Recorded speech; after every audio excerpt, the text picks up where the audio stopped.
Every area in all parts of the world have those area-specific urban legends that just refuse to die.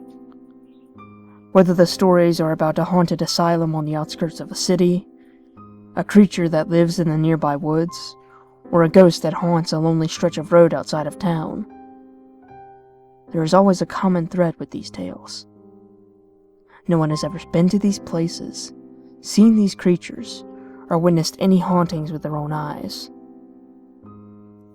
There are members of every generation who will proclaim that they know someone whose brother's best friend's sister went to that haunted house with 13 floors that used real blood and snakes and spiders and is so scary that no one has ever made it all the way through.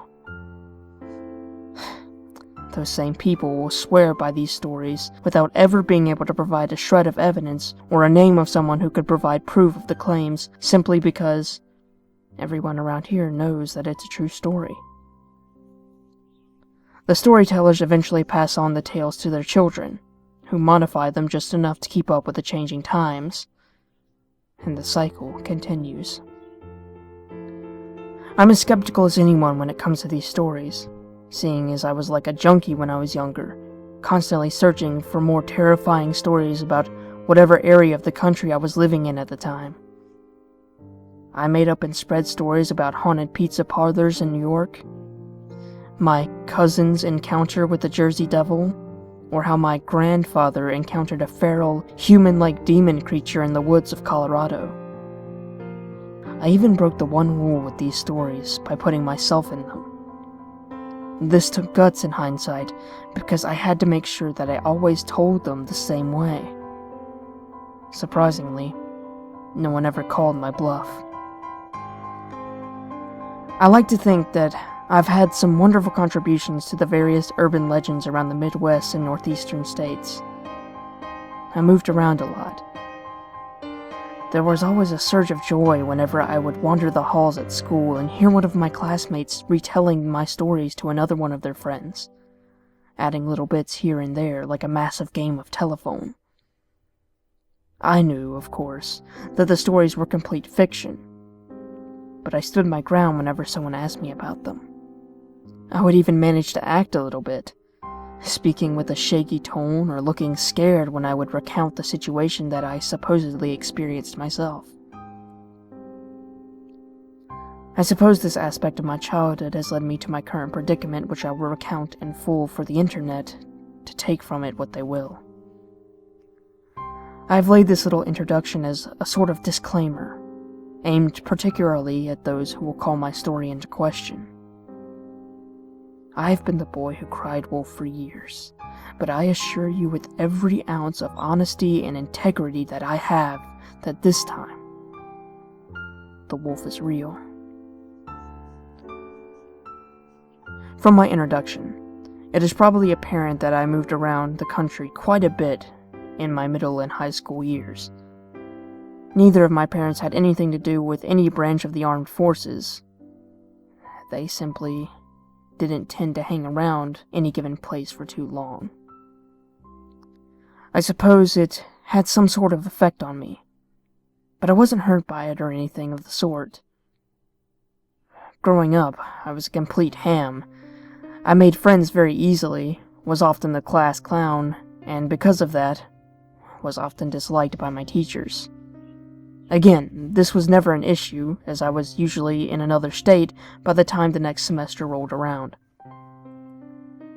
My friendships were often fleeting, as were any positive relationships that I ever had with my teachers, because of the events that followed.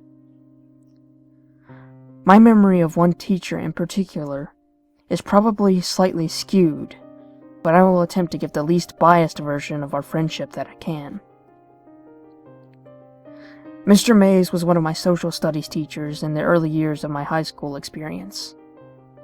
Being older now, I can understand how horrible children are to deal with around that age, and I respect him to no ends for the way he was able to connect with his students. He seemed like one of us. He talked like us, made pop culture references that were current, listened to cool music, and sometimes would even curse while giving a passionate lecture about Native American history or something like that. A teacher that swore, even a little bit, was the epitome of cool for a freshman in high school. My memories of Mr. Mays mostly stem from the way he really got into anything he was doing. The instance that is still very vivid in my mind was, of course, around Halloween of my sophomore year. Mr. Mays had the typical teacher decorations around the classroom, smiling jack-o'-lanterns and black cat cartoons, typical and boring in the minds of egotistic high school students. However, on the 31st of October, when most other teachers were rolling their eyes at the fact that teenagers still took to dressing up in costumes on Halloween seriously, Mr. Mays took the whole cool teacher thing to a new level. We walked into the classroom, and we were surprised to find the blinds drawn, sheets over the smaller windows, candles lighting the room, and a single, frowning jack-o'-lantern sitting on a stool in front of the desks. Mr. Mays sat at his desk, just watching the students come into class and take their seats.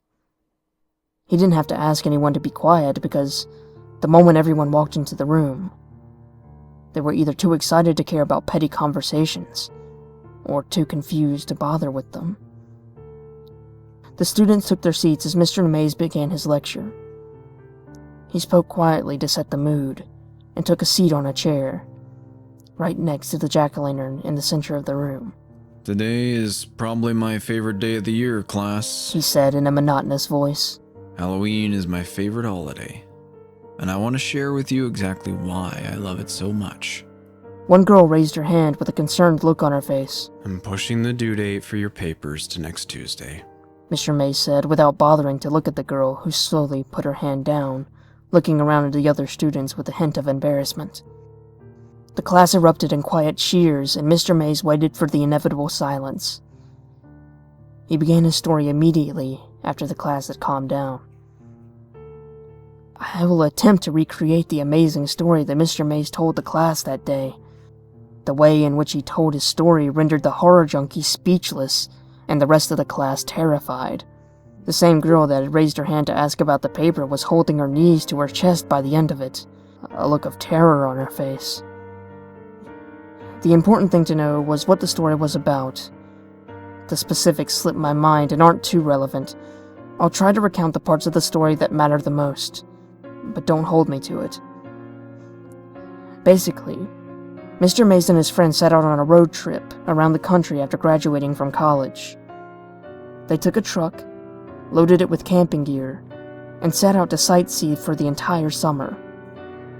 The group went from New Jersey down to the coasts of Florida, New Orleans, to California, and up to Washington. From there, they went to the Rocky Mountains in Colorado, and then back home to New York. This concept of freedom to travel anywhere had the entire class hooked in an instant. Mr. Mays was the coolest teacher ever, in my eyes. Being adventurous college kids, the group didn't bring a map. There were no time constraints, so they just kind of drove in the general direction that they wanted to go and eventually found a town to stay in or some place that looked interesting. He told us that after spending a week in Colorado, he and his friends had to travel through miles and miles of corn, plains, and more corn. He assured that they were either in Nebraska or Kansas when they decided to pull their extra cash to stay in a hotel for the night. They settled into a hotel in some town that Mr. Mays could barely remember the name of, when one of his friends realized they were near his grandfather's farm. He wasn't entirely sure where it was, but being adventurous college kids, they decided to get a quick refund from the hotel and try to contact the friend's grandpa. They were unable to get a hold of the grandpa on the phone, so the group figured it would be fun just to show up. Mr. May's friend was adamant that his grandparents would take them in and feed them without a moment of hesitation. So the group set out with an hour of sunlight, seeking the salvation of a comfortable house to stay in. In Kansas, or Nebraska, wherever it may have been, there aren't a whole lot of natural markers that could guide lost travelers.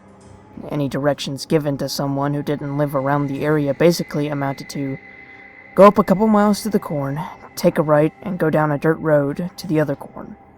There should be some wheat on your right.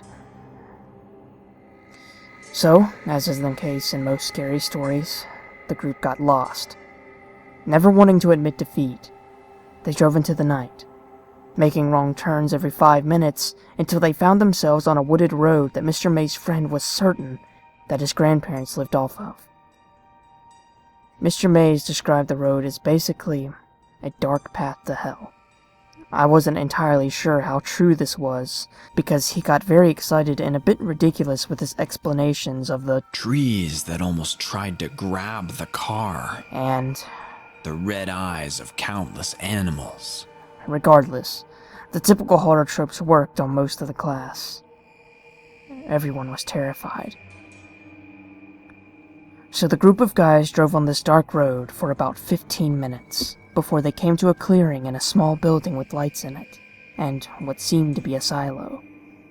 They figured, at the very least, the people who lived here would be able to help them find where the guy's grandparents lived.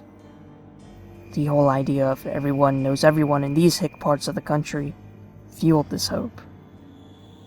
They pulled the car up near the building, realizing when they were out of the car that it appeared to be like the kind of places where one would store a bunch of chickens, not a home.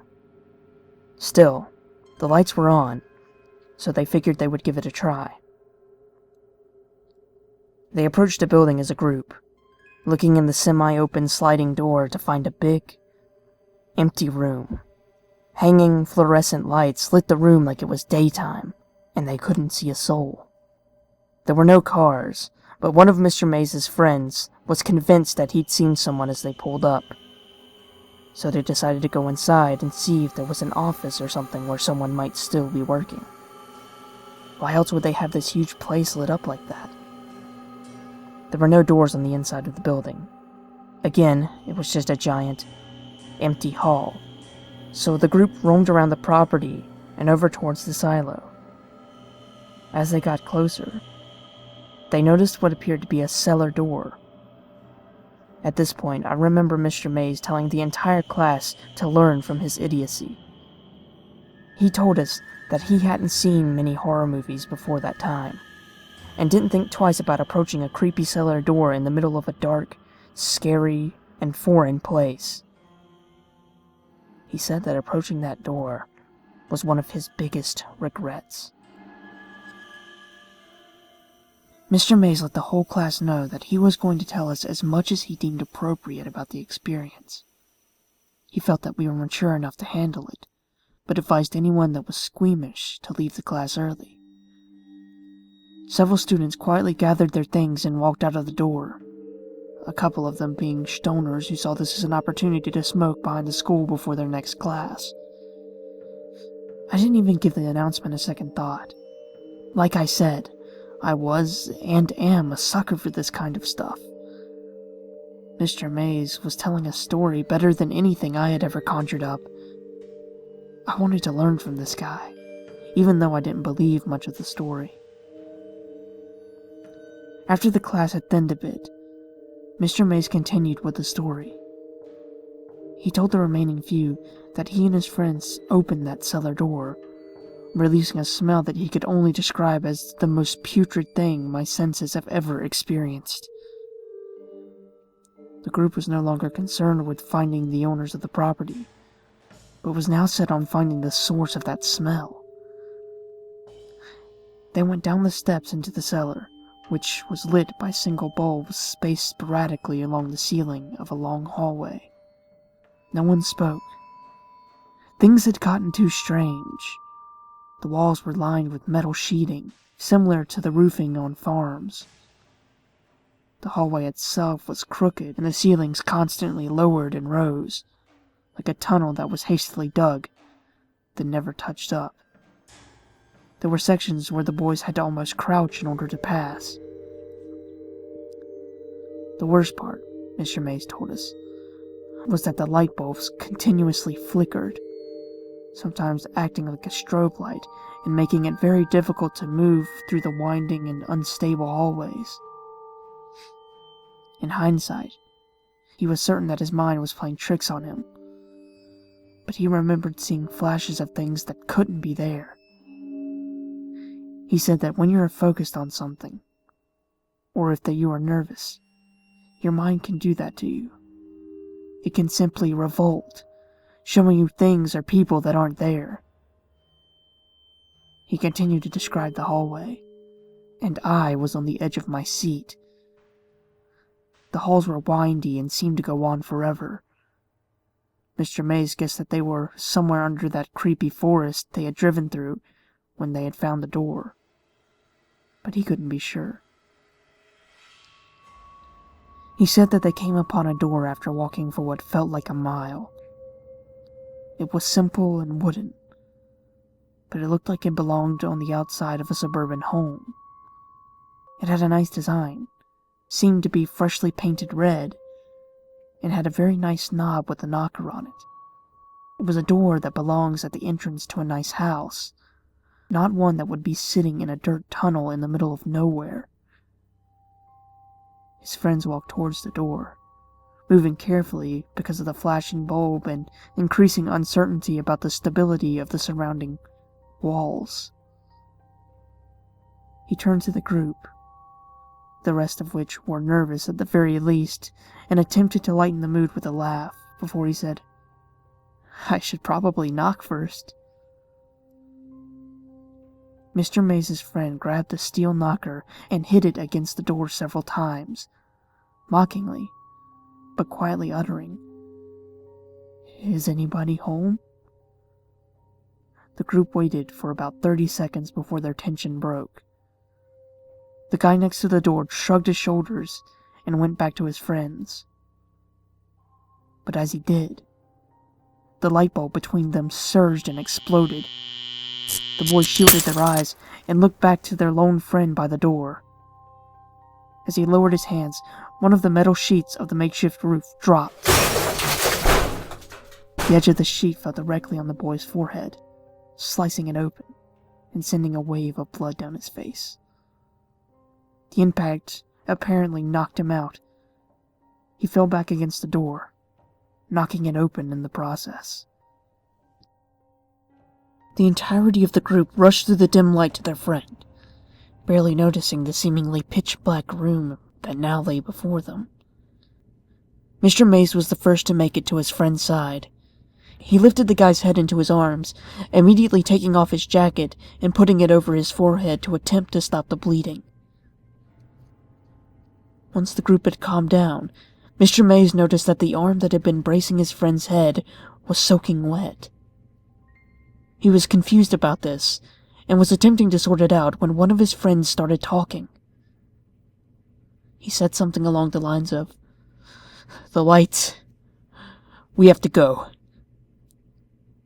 When Mr. Mays took notice, You know when you turn off a light, he told the class, and everything is almost pitch black, except for the light of the bulb dying out or cooling down? It was like that, but there were so many of them. At least 20 light bulbs had lit the room seconds ago, and now only look like little stars in the darkness. That was definitely terrifying. But that wasn't the scariest thing. There was still a very dim light coming from the hallway behind them, and though it was weak, it lit up the room just enough to see the shape of tens of people standing less than 10 feet in front of them. Mr. Mays' friend went to say something else, as one of the bulbs to the right flickered to life. Let me interrupt at this point and say that Mr. Mays was a generally playful guy. He had a tone that makes you want to respond. Basically, he could say, "Let's go jump off a cliff, guys," and you would want to respond with, "All right, Mr. Mays, show us the way." That's a ridiculous statement, but it gets the point across. He was a charismatic guy. The whole story up to this point had been like a campfire story. He had the voice inflections of someone who was attempting to be mysterious and scary, which worked, but it was noticeable. At this point in his tale, I recall that changing completely. He was no longer attempting to spook anyone. I could tell that this section was difficult for him. Either he was a very good actor, or it was really a terrifying memory for him to relive. He told us that the light bulb came to life and illuminated the group of people in front of him. In the dim light, he could see children, at least 20 of them in just the visible light. They were all dressed in nightgowns that looked to be tattered and torn, stained dark with something. Their hair was long. Every single one of them looked like they had not had a haircut since birth. Some of the children were almost completely obscured by the length of it. Every single one of them didn't appear to have seen a nice shower or a bath in their entire life. Mr. Mays told us that the most terrifying part of the whole thing was that none of the children were moving. They were all standing, staring, most of them only visible from the faint light reflecting off of their eyes. His whole group was paralyzed with fear for several seconds when they heard what sounded like an animal in the distance yelping. The way it was described was like the sound of a dog crying, multiplied by 10. This spurred the group to life, just as the children began to step forward. His friends grabbed the injured one and lifted him out of the room and into the hallway in an instant. Mr. Mays took another second to move, and had difficulty finding his bearings. He reached to his left, in an attempt to find a wall to lean against, and ended up finding a handle. He pulled hard, never losing vision of the children. He bolted for the door as he noticed what he had grabbed onto. A shower head protruded from a cement wall, reaching maybe a foot into the room. There was something leaking from it, but it was too dim to tell what it was. He realized that it had been leaking onto him, but he didn't care. There were now children stammering towards him as an animal cried in the distance, and his friend was seriously injured. As he left the room, he made a point to emphasize that he could make out several more shower heads on the wall near the single, dim light bulb. This is why I call them the showers, Mr. Mays told the class. I was transfixed, sitting as far forward as my desk would allow, bracing for more. I slammed the red door behind me, He said, and ran through that hallway faster than I have ever run before or since. I made it back to the car, and we drove out of there like a bat out of hell. A couple of students snickered at the use of the word hell. So, when you're out trick-or-treating tonight, make sure that you know exactly where you're headed. And don't go out to any abandoned farmhouses. I mean, there aren't many around here, but you're all smart kids. Except Jerry. The class laughed and the mood lightened as the bell rang for the passing period. Mr. Mays turned on the light and thanked everyone for listening, reminded them about the paper due next week, and told us to have a safe and happy Halloween. Students all around me were abuzz with theories about the story that they had just heard. I bet it was some sort of crazy Nazi hideout, said one. I think they were all ghost babies that were killed by a dog, said another. I couldn't theorize in the slightest. I was still caught up in the moment.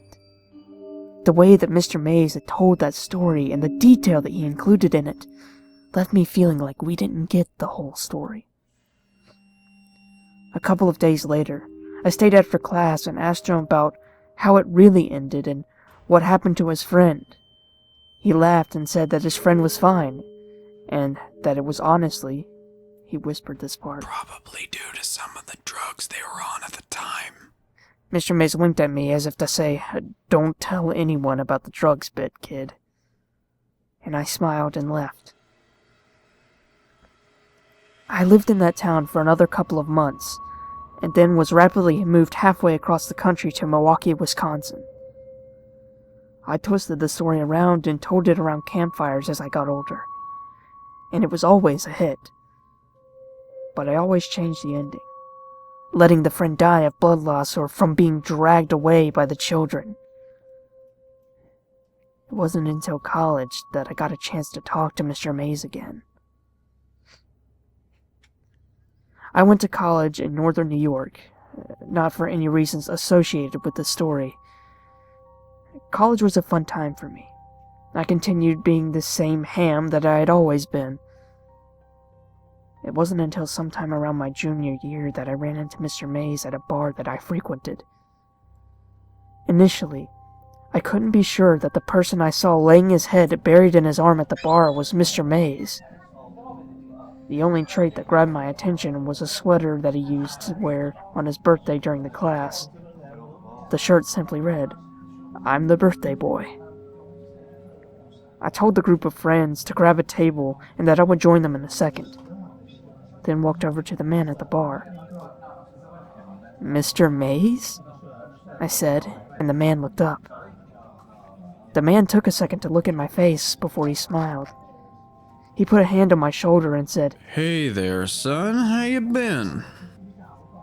I could smell some strong whiskey on his breath, and his cheeks were flushed. The look in his eyes told me that he was 3 sheets to the wind and probably had no idea who I was. "Mr. Mays, it's Jack. I was a student of yours for a couple semesters, about 6 or so years ago." His face changed a bit, and a genuine look of recognition set in. He took a calmer tone, smiled, and said, "How have you been, Jack?" We talked for a solid 20 minutes. I told him what I had been doing for the last several years, and he told me. Apparently, he was still teaching at the same school doing the same old shtick, as he called it. I asked if everything was alright, and he said that things were as good as they had ever been, or ever going to get. It took me a while to realize that I was an adult that was having a conversation with another adult. Every time I had spoken to Mr. Mays previously, it had been a student-teacher relationship. But now, I was just a guy drinking with a friend at a bar. My friends eventually left, and I continued to drink with Mr. Mays. He told me all about his divorce and his kids, things I would have never asked or cared about previously. But now, I cared. He was a real person to me, not just an idol anymore. This was a guy who had real problems, not the infallible teacher that I once thought he was. It had been several hours before I even brought up his story about the showers. I told him all about my history with urban legends and scary stories, and he just laughed. When I mentioned the story that he told us years ago, he almost seemed uncomfortable. He finished his whiskey, signaled for another, then turned to me and got very serious. "Listen, Jack. I don't know why I kept telling that story year after year." His words were slurred, or my hearing was messed up.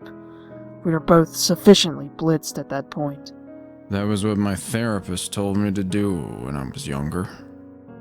I had to tell people it, come to grips with it, or some shit." He took a big swig of his drink. "Wait, your therapist?" I said. Mr. Mays laughed heartily and looked at me. "Of course, Jack. You think that something like that wouldn't fuck a person up?" I was confused, but smiled nonetheless. Things had gotten very strange. "But I mean, you said you were all on drugs or something, right? No one was too terribly hurt. You were all okay, right?" He got almost cartoonish with his sadness in the next several seconds. "Of course we weren't, Jack. Why do you think I'm here right now?" I was puzzled, quickly filled with 1,000 questions that I wanted to ask him, but I let him carry on. Tim fucking... He didn't make it, Jack. He laughed. His laugh turned suddenly to tears. Fucking took him, they did. I don't even know. Cops told us we were just drunk. That he wandered off and got taken by the wildlife. He didn't know. He didn't see it, Jack. I was absolutely stone-faced at this point. Mr. Mays was carrying along like I knew the actual story. But I didn't. His friend disappeared. I didn't know. I wish they'd found the body, though. And then we could have shown them. He sighed. That's a bad place, Jack. I don't know anything else to say. It's a bad place. He carried on for a couple minutes more about his friend and the fun they had before they went on the trip, and I let him talk. It was only a few minutes later that his phone rang. Hello, sweetheart. He whispered into the phone. Yeah, I'll be out in a second. He gagged. Love you, baby. The person on the other end hung up the phone, and Mr. Mays got up to leave. Well, it's been nice seeing you, Jackie. You've got a good head on your shoulders, boy. Make sure you use it. He began to walk out of the bar. Mr. Mays! I yelled after him. Yeah, Jack? He turned back towards me. Where did you say all that showers business took place? Where? Hell, didn't I mention it? It's somewhere outside Broken Bow, Nebraska. Fucking hell on earth, if you ask me. Mr. Mays walked out of the bar after waving to me, running into the wall before eventually finding the door. That was the last time I would see him. I'd ever be able to tell him the impact he had on my life. Or rather, the impact his story had on me. He'd never know about the trip we took after graduation, almost mimicking the one that he and his friends made. He would never know that the things he saw at that place were real. Why? Well, he died about a month later. His liver failed on him. It's alright though, because his family was with him in the hospital room. He got to die around people that cared about him. And that's all I can ask for a man like that. I experienced that place too, several years later. This is where my story turns. The following is the story of how I came to find the showers, and why I will never, ever go anywhere near Nebraska ever again. I'll finish this story when I'm sober. The memory is clear enough.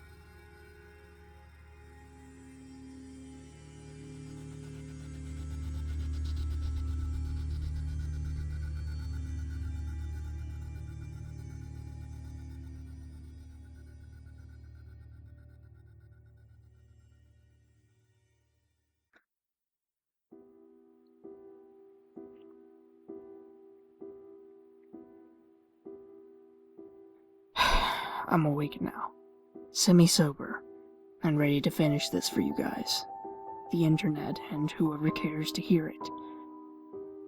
I didn't find out that Mr. Mays had passed away until a couple of months after the funeral service. Initially, I was going to seek out his family in order to send my condolences. But it wasn't as if Mr. Mays and I were best friends or anything like that, so I refrained.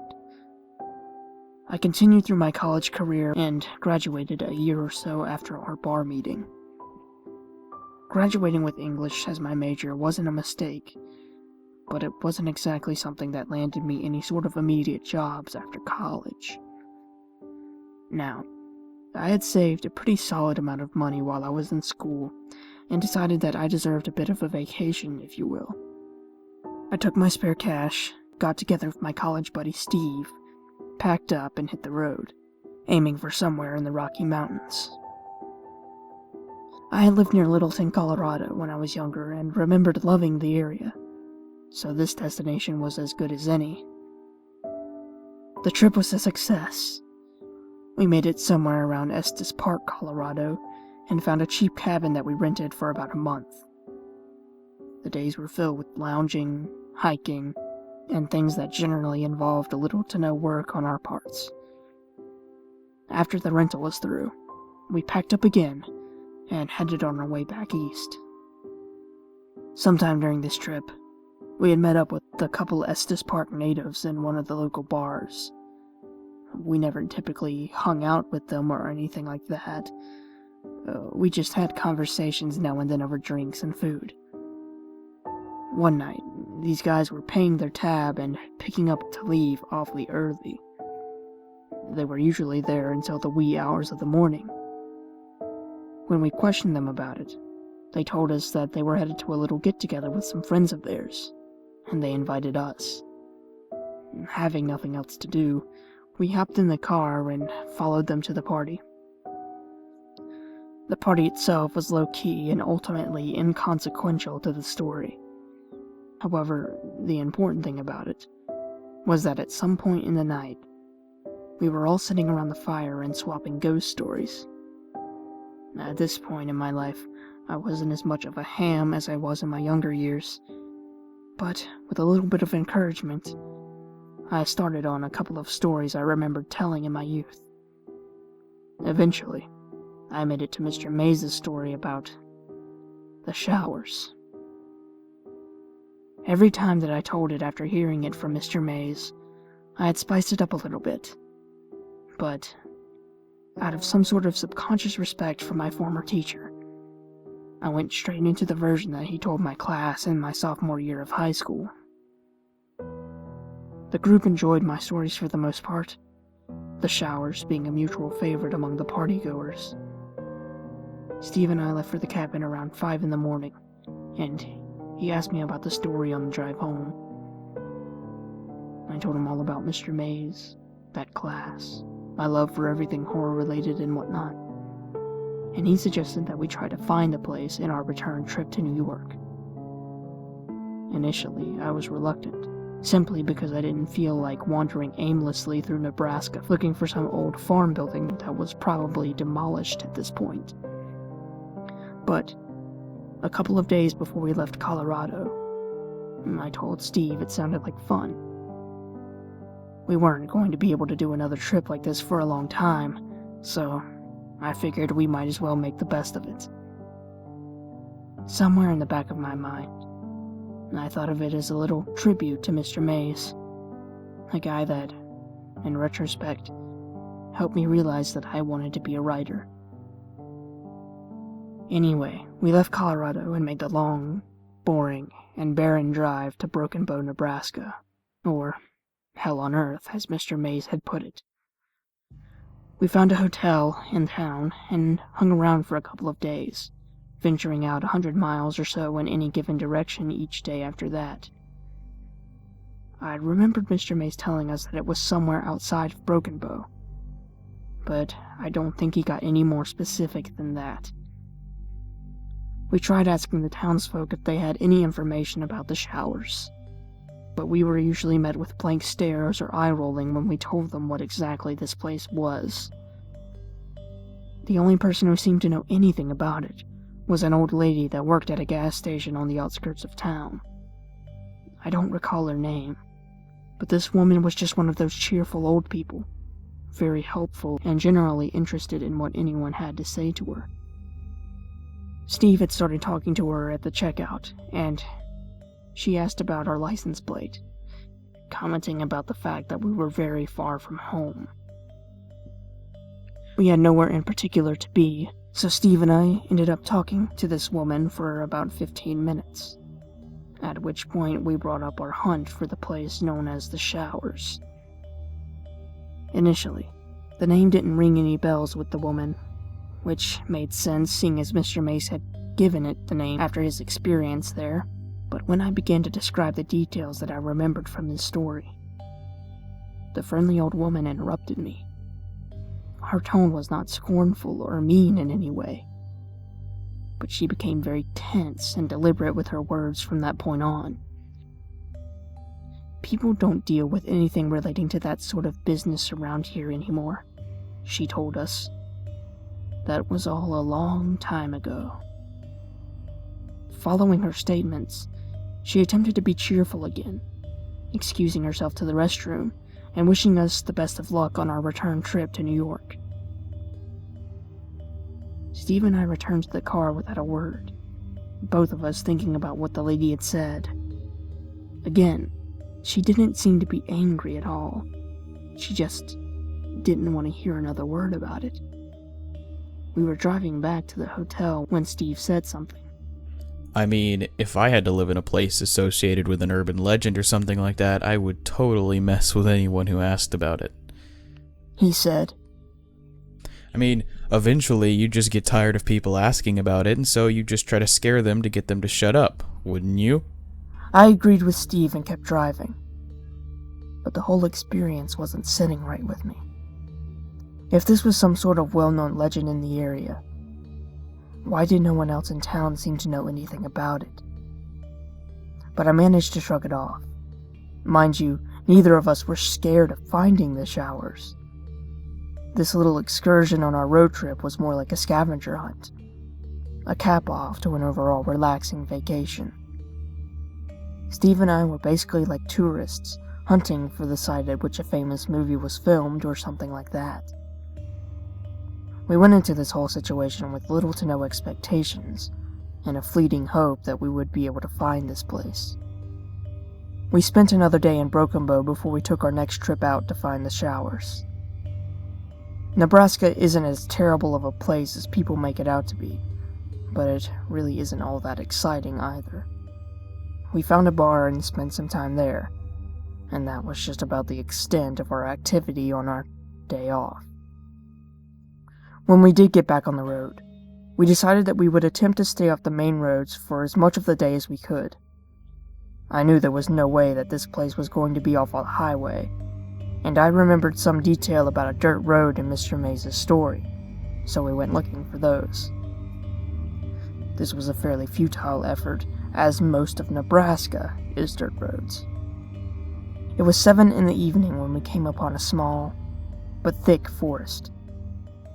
I use the term lightly, but for Nebraska, this place was like an oasis.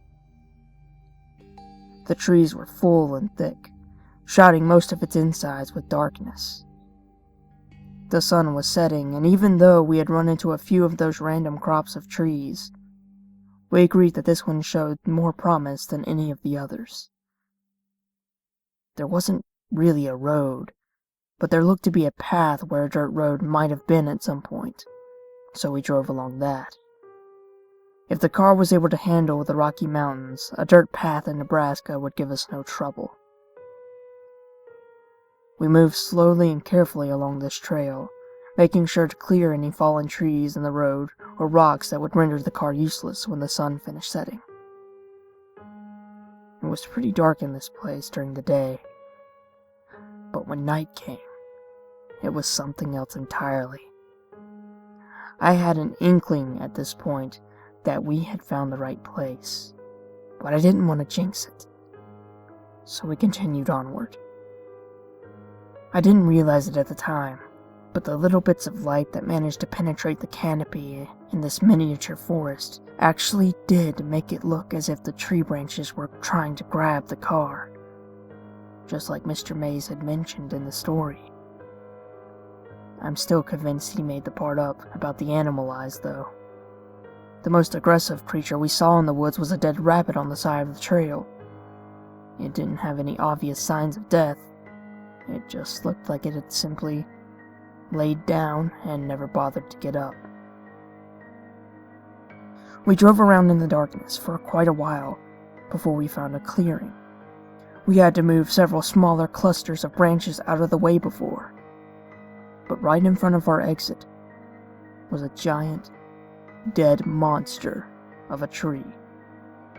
there was no way we were moving this one. So we got out and turned on the bright headlights in hopes that we would illuminate the area in front of us. There was a feeling of excitement mixed strangely with fear when I saw what lay 50 feet beyond the clearing. There, lit partially by the headlights from the car and the little bit of light from the crescent room, was what appeared to be an old barn house. This wasn't a typical barn house. It was larger than the barns I had seen in films, and didn't have any sort of crest. It basically looked like a small warehouse. I wasn't entirely sure at this point if this was the place we were looking for, but this was definitely the closest we had come.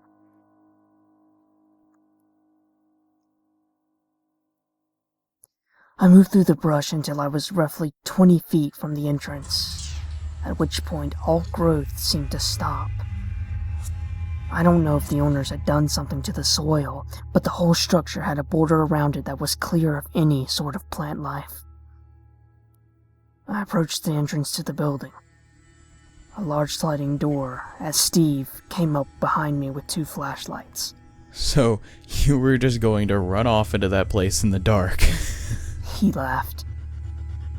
I gave a half-hearted chuckle and grabbed one of the lights from his hand. Mine was little, but pretty bright. It was the kind that hikers would likely fasten to their backpacks just in case they were stranded at night. It worked well enough. I grabbed the metal door with both hands, holding the flashlight with my mouth, and gave it a tug. It moved slightly and creaked a little bit, but there was no way I was doing this by myself.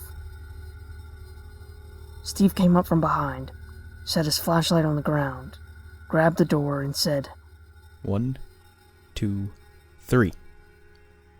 We pulled at the door with all that we could muster.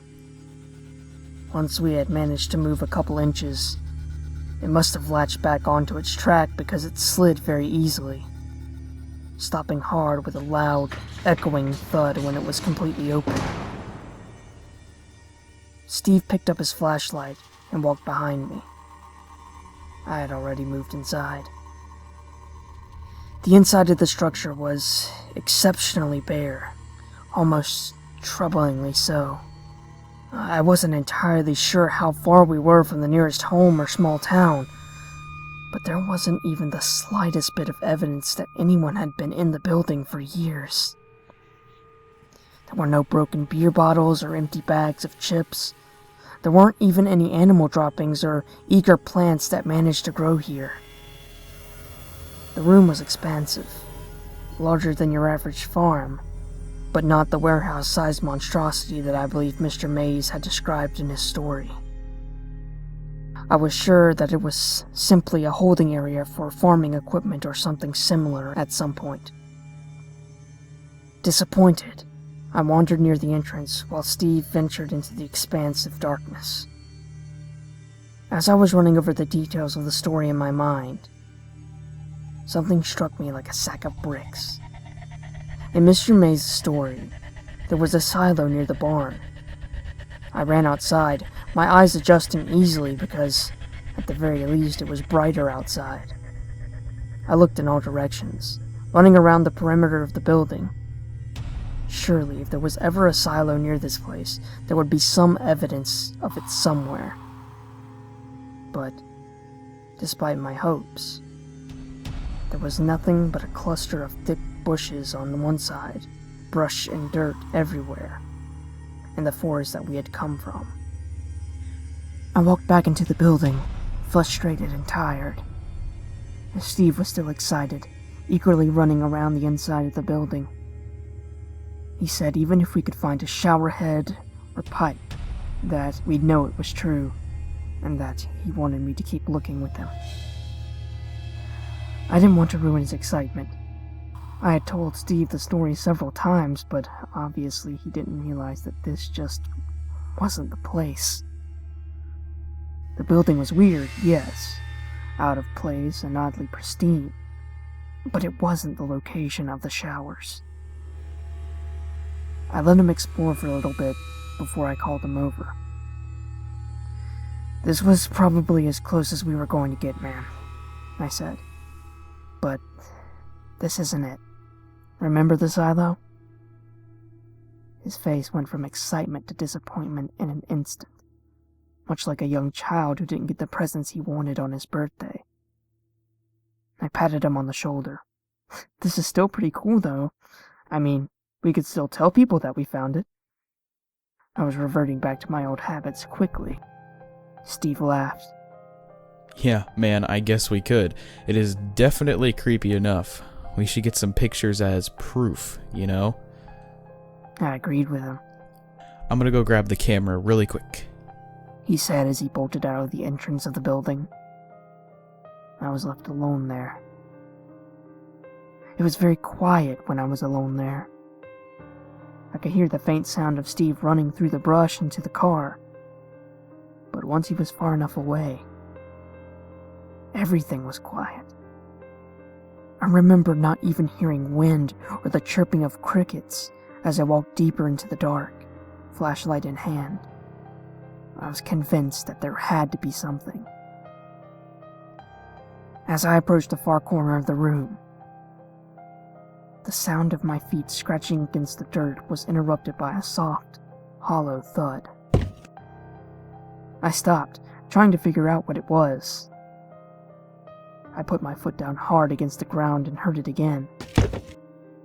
I stomped one more time, realizing that the floor I was standing on was covering something hollow.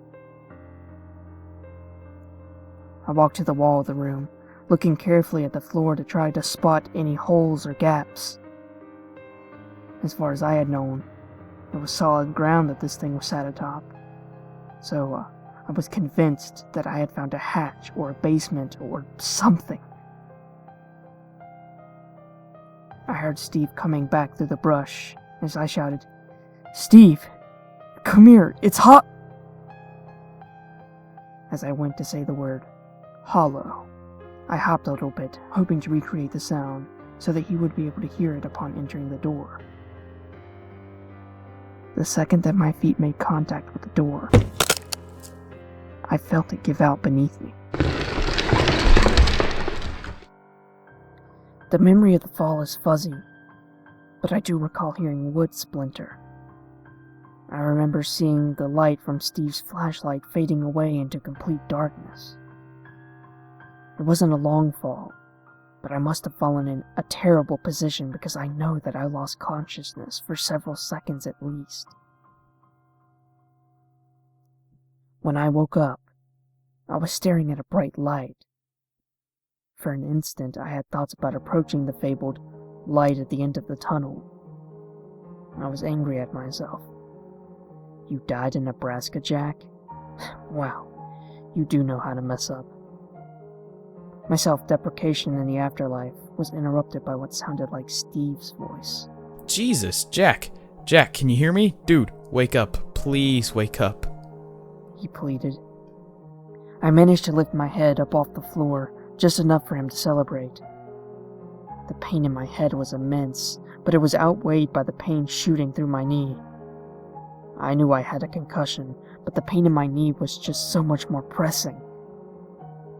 I looked around and found my tiny flashlight, then sat up and reassured Steve, "I'm okay. I just hurt my knee. I bumped my head too, really hard." Thank God, man. I thought you were dead. Imagine that, though. Dying in Nebraska. It'd be awful. His words made me laugh a little bit, but I stopped myself. The slightest shaking hurt my head and made me incredibly dizzy. I guess a rope? Said Steve. What? Should I go get a rope to get you out of here, or do you see a ladder? I walked around the walls that sat in front of me. They were smooth cement. There was no way I was climbing out of here. "Yeah, get the rope," I told him. "It's buried under all our stuff. I think it might be in my red climbing bag, but I'm not sure." Steve nodded, telling me to hang in there and he would be back in a little bit. And then he ran off. The silence that followed was uncomfortable.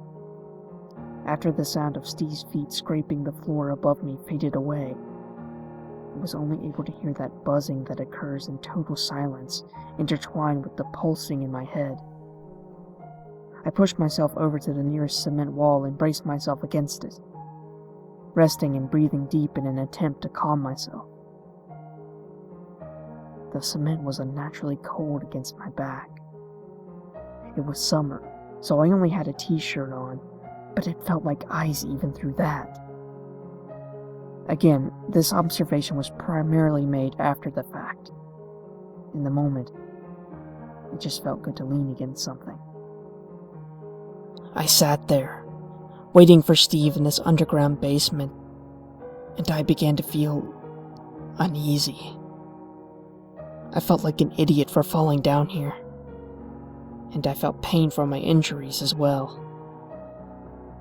That all seemed to fade into one emotion in an instant when I heard what I could only identify as breathing somewhere to my left. I convinced myself that it was my injured mind playing tricks on me for a few moments until my mind decided to rapidly replay Mr. Maze's story when I had first heard it in that classroom years before. I was more impressed than scared, but now, sitting in a dark basement in the middle of Nebraska, I felt something that I hadn't felt in a long time. It couldn't even be summed up in the word fear. As I sat there, I felt all-encompassing dread. I pointed my flashlight to the left, the direction from which I thought I heard the sound. The light didn't reach the other wall. It was too far away, but I was comforted to see absolutely nothing there. I breathed deeply for a couple more seconds before I heard another noise in the darkness. It was very quick, and I cannot be sure that it wasn't my own body moving without my noticing. But I thought I heard a scraping sound not 10 feet in front of me. It sounded like the noise your feet make when you're walking across a dirt-covered floor. Before I could react, I heard the breathing to my left again. Closer this time. There was no way this was real. I hadn't seen so much as a spiderweb in this building, and now I was convincing myself that something next to me was breathing. I was angry at myself for getting so worked up. I told myself that the human brain is constantly hallucinating. I told myself that while in silence or darkness, the brain will make sounds to fill the gap, or make you think that you see things that aren't there. I channeled my inner skeptic in order to calm myself. It worked. It worked until I saw a flash of something in front of me. I can't be entirely sure what it was, but I heard the accompanying sounds of feet scraping against the floor, and I began to swell with dread. I decided that the best course of action at this point was to turn off my flashlight, assuming that if they couldn't see me, they couldn't get to me. Whatever they might be. I turned off my flashlight and was left in complete and total darkness. The bulb with the flashlight faded as it cooled, and I put it into my pocket, simultaneously pushing back against the cold cement wall in an attempt to stand. I managed to get up on my feet. Well, my foot, and I found that I couldn't stand to put any pressure on my injured knee. I limped to the corner, humming to myself, trying to break the deafening silence. I called for Steve as loud as I could manage, but I heard no response. Steve! He was probably back at the car, still hunting for the rope. Steve? There had to be a ladder or something, somewhere. I continued to hum, and my heartbeat, which had been beating almost out of my chest, slowed to a manageable rate. I moved along the cement wall, keeping my whole body against it and the weight off my injured knee. I had traveled what I guessed to be about 10 feet when my head made contact with something in front of me. I tumbled to the ground. My concussion must have amplified the pain because it was blinding. I reached both hands to my forehead when I felt something warm and wet against my fingers. I searched for a cut anywhere on my forehead, but I couldn't find one. I desperately searched for my flashlight as I sat up and tried to get my back against the wall. I grabbed the light in my right hand, bracing the wall with the other. I turned it on and pointed it into the darkness where I was just lying. The floor was wet, but the dirt had muddled the color of whatever the liquid was.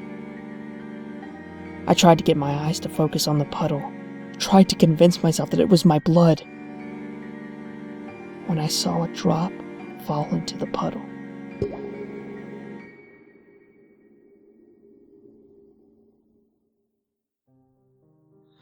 Words lack the ability to describe the way I felt when I heard the drip noise again and saw yet another tiny ball of liquid fall into the puddle.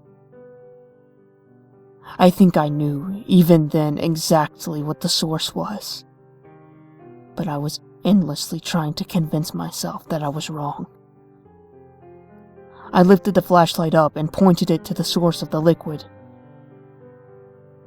What stared back at me was a pipe that protruded at least a foot out from the cement wall. The metal was rusted and cracked. Little bits of liquid began to seep from them. At the end of the pipe was a simple shower head, aimed down towards the ground. You know that feeling when your stomach drops? In this case, I think mine literally did, because I vomited immediately. It got all over my shoe, but that wasn't the least bit important at the time. I ignored the pain in my knee and shuffled along the wall as fast as I possibly could. I heard noises, but I can't be sure if it was just the sounds of my own movement or something around me. I managed to duck under the next shower head. This one was higher up on the wall and seemed to be leaking the same liquid that the other one was. I felt like I was moving along something infinite. Every now and then, I would have to duck or move under another metal bar. Another shower head. They began to pour more profusely, but the liquid was too thick to come out easily. The room began to smell. I remembered immediately the way that Mr. Mays had described it. I grabbed my shirt and put it over my nose, trucking onward. But it didn't stop the smell for an instant. It smelled like vomit. It smelled like burnt hair. It smelled like rot. I was still moving against the wall when I fell into some sort of outlet. I hit the dirt ground hard, adrenaline coursing through my veins. The pain still managed to break through, though. The flashlight was still in my hand. I aimed it and examined my surroundings. Sitting in front of me was a doorway. There was a door there. Though it looked aged now, it had a nice little design on it. A doorknob and a knocker that looked like a snarling demon. Red paint was peeling from it, flaking off and falling to the ground in front of me. I clumsily rose and busted through the door, narrowly missing a piece of sheet metal in front of me. I was crawling now. There was no way that I could run. The walls and ceiling were lined with metal, the kind you would see on the roof of a farm. Large pieces of wood seemed to brace the sheets, holding the makeshift tunnel together. I couldn't risk sliding against that and possibly cutting myself on the metal, or hitting the wood and causing a cave-in. So I crawled. I pulled myself for what felt like miles, running into walls every now and then, because the path seemed to curve like a snake. I have no idea where I was in relation to the hole that I had fallen through, but I told myself that there was an exit at the end of this. Had I not been crawling, I would have surely hurt myself far worse. There were parts of the tunnel in which the ceiling dipped down to maybe 3 feet above the ground. It hadn't caved in because the ceiling still lined it. Someone had built it like this. This, again, is in hindsight. I didn't care at the time. I kept telling myself there was nothing behind me, but I swore I heard feet scraping only a few inches behind my own. My jeans would brush against my legs every now and then, making it feel like someone was touching me. And even now, I still can't completely convince myself that someone wasn't. I crawled and crawled until I reached an upslope. With joy, I looked ahead of me. There was a cellar door. The door was made of wood. I knew this because I could see the light through them. I couldn't be sure, but I thought it might have been the light from the car's headlights. Besides all of that, I was just so immensely happy to find an exit. I crawled all the way to the door and threw my shoulder into it. It budged, but didn't open. I began to scream, but my throat seared with pain. The most I could manage was a harsh crying noise. It sounded like a dying animal. I collapsed in exhaustion and pain, my eyes staring up at the slits of light before me. I was so close to being out of here, I could taste it. It was in that moment of silent defeat that I heard a noise that was, without question, something moving in the tunnel.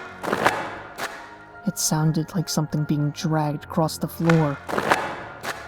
It would move, pause for a second, and then move again. I had nothing left in my stomach to throw up, but I began to gag. I gathered myself slightly and tried to steady my hand enough to focus the flashlight into the tunnel. What I saw, I can still not rationalize. I know what I saw, but I cannot convince myself that it was actually there. I can't stop telling myself that I was hallucinating. I saw a child in a dirty sleeping gown. The gown was stained with something dark and brown, with occasional splashes of deep red. The child was extremely frail, like the pictures that people might see of a Holocaust victim. I could only make out one eye, brightly reflecting the light of my flashlight, in between huge tufts of long, dirty hair. It reached down beyond the fingertips of the child, which were caked in dirt. The boy, or girl, I'm not entirely sure which, moved towards me with difficulty. It wasn't breathing hard, but it seemed that every movement of every muscle took every ounce of strength the child had. The thing that froze me, though, was the eye. It was only visible because it was reflecting my flashlight. But even in that glint, I could feel anger, or deep hatred, or something like it. At this point, in which the English language really lacks the right words to explain the situation, I could tell that this child meant me harm. Whether it was a hallucination or not, the thing was getting closer. I started to cry. No, please, no. It was getting closer and closer when I heard a voice from behind me. Hey, Jack. Whispered the voice. It was Steve. I was certain. I tried to talk back, fully intending to say, "Open this up and get me out right now."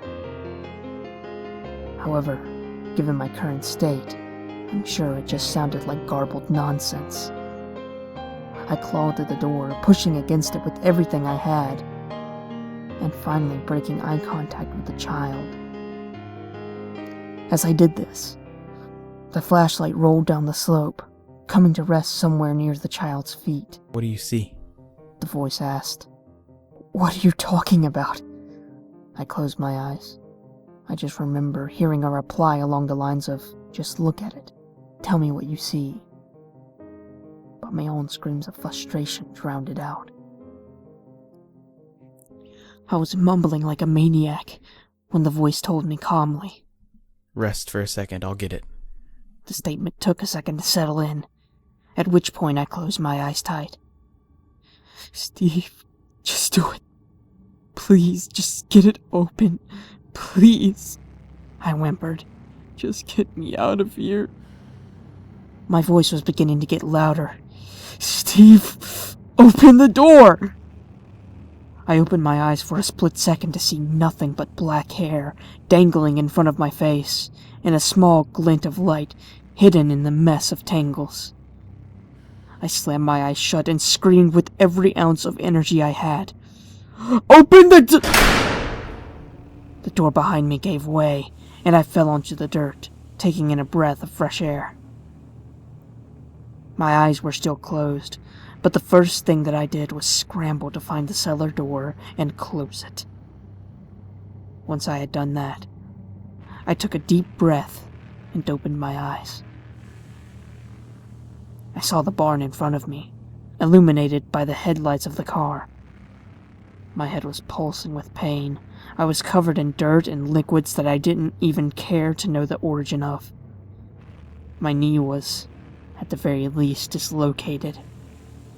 But despite all that, I was out of the tunnel. I took a deep breath and buried my head in my hands and said, "Steve, why didn't you just open the door?" I waited for a response, but none came. "Steve, seriously," I began. "I was clawing and screaming for my life," I said as I looked behind me. My stomach must have been on the verge of falling out of me at this point, because it shifted again. The only thing behind me was a large mass of bushes I had seen while examining the perimeter of the building. I was angry. "Steve, this is not the time. Come out of the bushes!" I was getting ready to stand up when I heard a yell from in front of the building. A flashlight bobbed up and down in the semi-darkness. Steve was running into the open door of the structure, yelling my name and telling me not to worry. I must have lost consciousness at this point. When I woke up, Steve was standing over me, desperately trying to wake me up. He helped me to my feet again and walked me to the car. As we walked away, I saw my flashlight just sitting outside the cellar door. The light was fading. Steve brought me back to the car and then drove me to the nearest hospital. I fell asleep, but he told me that he drove around for an hour before he found a main road. I don't think I ever told him the full story. I believe he thinks I was just injured from the fall. He never really asked about it, and we didn't stay in contact for much longer. It's not like we deliberately parted ways, we just sort of stopped hanging out after that trip and went our separate ways. I've never been able to fully understand what happened that night. There are many things that I can explain away as being hallucinations, but there are still many things that don't make sense. The shower heads were there and they were leaking something. The door was real. The tunnel was real. Most everything else can be semi-rationalized if I can convince myself that I had a very bad concussion. A very, very bad concussion. But the one thing that I couldn't have imagined was that the cellar door was locked, and then suddenly it wasn't. I'm as skeptical as I have ever been, but I believe in what happened to me at the showers. I'm not a hermit or a social retard because of this. I drink a lot, but I'm still functional. but I will never return to Nebraska. No one will ever be able to convince me otherwise. I don't watch horror movies either. There's absolutely nothing entertaining about being so desperately scared. That's it, really. There's no typical ending for my story. I was changed by my experience, yeah, but there's no way to change anything about it or fight back against it. I can't even convince myself that I wasn't just seeing things. Believe me, I've been trying for years. Prior to this, there was no way to find any information on the showers. The legend didn't extend outside the classroom of Mr. Mays. No one told stories like this to keep children away from a certain place or to scare them. It just wasn't known. I guess that's really the point of this whole story. I want people to know, firsthand, what this place is like. Maybe it's a drunk's rationale, or the kid inside me wanting to spread these kinds of stories again. I don't know. I don't care. But it's out there now, for people to mold and warp to their needs. Most importantly, it's finally out of my head. It's getting late, and I'm getting another drink. Cheers.